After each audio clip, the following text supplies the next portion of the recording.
2022. Mais quand même, je tenais à redire nos inquiétudes qu'on avait déjà exprimées dernièrement sur le FSL maintien.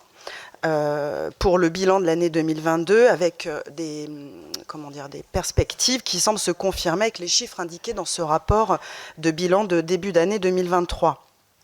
Le nombre d'aides et de demandes et donc les montants accordés pour le FSL accès augmentent, ce qui est, on partage satisfaction sur le sujet, c'est bien qu'il y a des besoins. Par contre, le nombre de demandes d'aide au maintien dans le logement continue de baisser. Nombre d'aides accordées et montant, avec un chiffre quand même de moins 16% par rapport au premier trimestre 2022 sur le maintien, et au global, du coup, un budget pour le FSL qui est en baisse.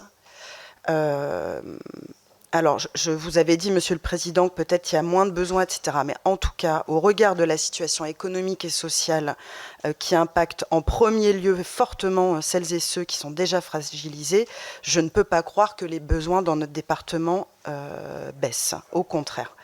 Et je voudrais juste vous faire une proposition pour ne pas laisser ce budget du FSL en baisse. Pourquoi ne pas changer les critères du FSL maintien ? À nouveau, comme on l'avait fait en 2020, peut-être que voilà, la situation aujourd'hui nécessite par exemple d'augmenter le plafond, pourquoi pas à 15 000 €. En tout cas, moi, ce que je constate, c'est une augmentation des expulsions, et surtout là, dans ces jours, dans les jours qui, en ce moment, début d'été.